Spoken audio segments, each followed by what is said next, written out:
I think that it's an honor. It's an honor to be here. It's an honor to be collected in a room with women who have contributed so much to the diaspora in various ways. And so I think that it is a blessing, and I'm grateful to be here to be a part of honoring them. To know the history of those who went before you, pay homage to those, and identify what makes you unique and lean into that. Well, our show All American just released on Netflix. Season 3 just released on Netflix. Outside of that, nothing else. I go back to work on the show next week, so I'll be pretty busy with that too for the rest of this year, I'm sure. You know, I think that it's necessary, it's important that we lift each other up and to celebrate our wins. You know, pursuing anything has its own challenges, but to be able to have people support you and recognize everything that you've done, I think that is very fulfilling to the soul. So I love that it's happening, you know. I think there's a level of fearlessness that I've maintained since I was a teenager. And also just knowing that everything is a process. Those are some of the things that I've learned, is just, being patient, but not in the sense of not doing anything, but just trusting the process and knowing that it's in your heart for a reason. That desire is there for you to fulfill. So you just got to continue to move in that direction until it manifests. Yeah, so I Am You is the real life story of 3 refugees leaving Afghanistan and their trek to get to Germany. So you see all the roadblocks, all the things that they have to endure and fight through. And it's really a story of humanity at its best and also at its worst. So I'm excited for people to see it, and it's coming out on Amazon Prime. I would say don't change yourself, change the game. So be a trailblazer, be a leader, and step onto your own and be very proud of who you are and where you've come from. When you come into this industry, kind of try to have defined ahead of time what you want and what you are willing to do or not do to get what you want, right? Because there are always people out here who are going to try to push your line of what you know is right for you. But if you've defined it ahead of time, then you'll know when something comes up that doesn't match where you know what direction you know you're heading in. So I think that would be the advice. Just know, I always call it know your line. I think it's ongoing, but I think I left home with it. Because, and it's resilience. It's the ability to bounce back no matter what, because we're all going to face adversity. It's life. You cannot escape it.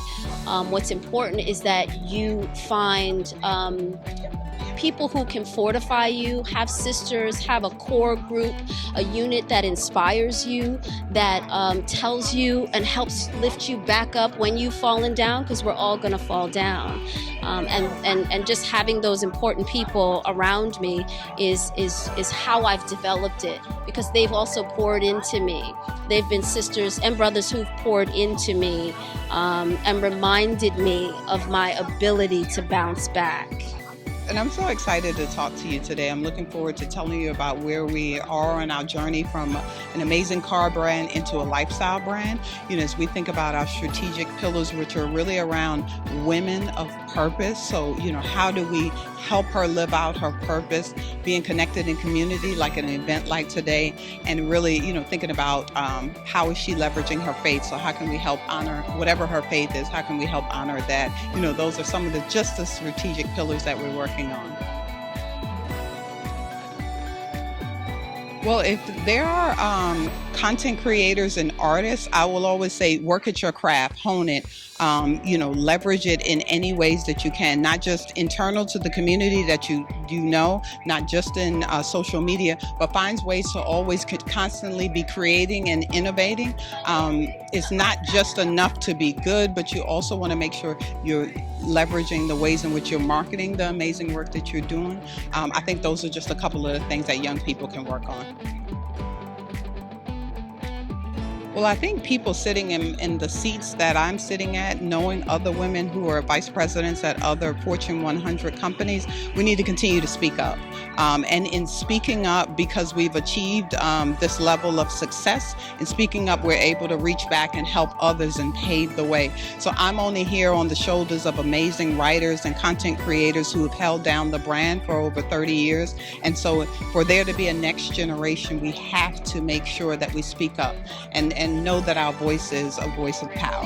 One of the things that I thought needed to be changed, so I tackled it as opposed to pointing the finger saying someone else should change it.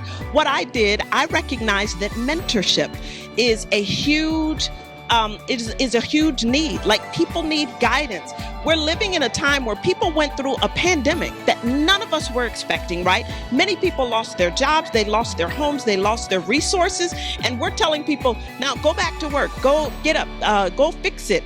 And people don't know how. Many people don't know how to pivot. They don't know how to take their business or their vision or their passion when they're worried about somebody at home that has COVID. And so one of the things that I've become so passionate about is mentorship. And so I started a mentorship community, guess what, inside of the pandemic, right? A virtual mentorship community that started with 75 people and has grown to 13,700 mentees across 100 countries, which I think you'd agree speaks to the need of people. So that's one of the things that I've identified personally. Well, I consider myself a woman of power, and man, we don't get celebrated enough.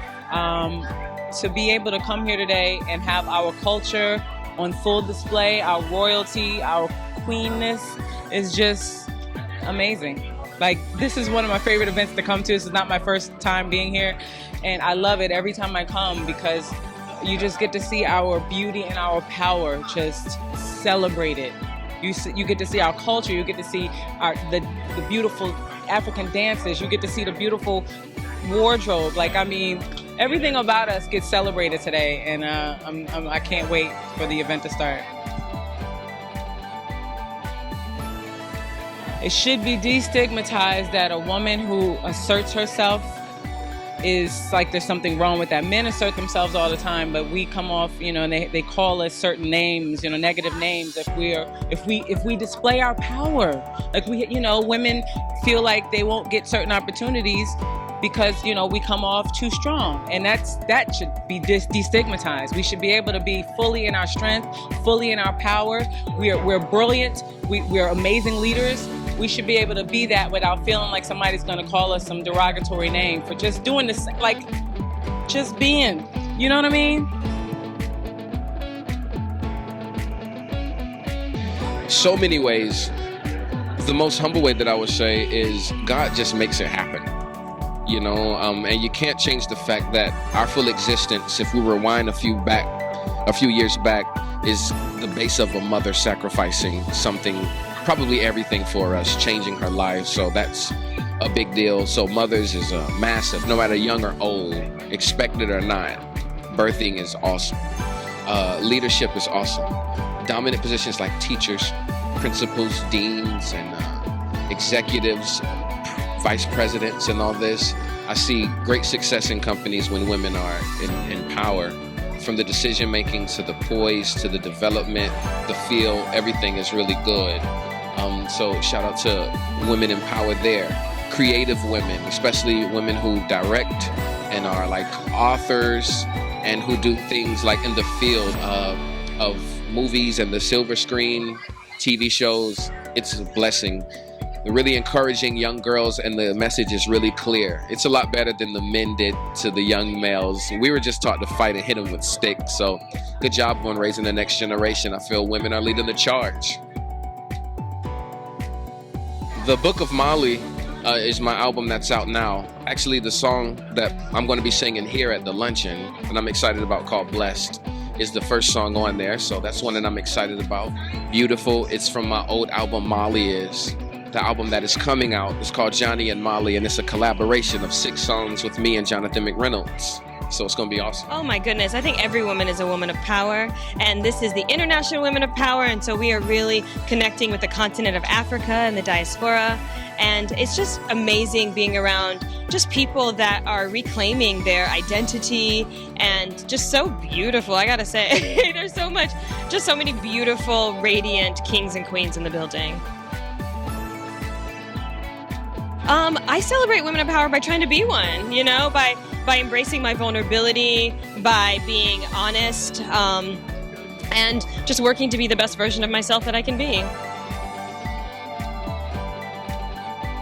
I think seeking. I think having a deep desire for something greater and excellence. I think personally it's the pursuit of excellence.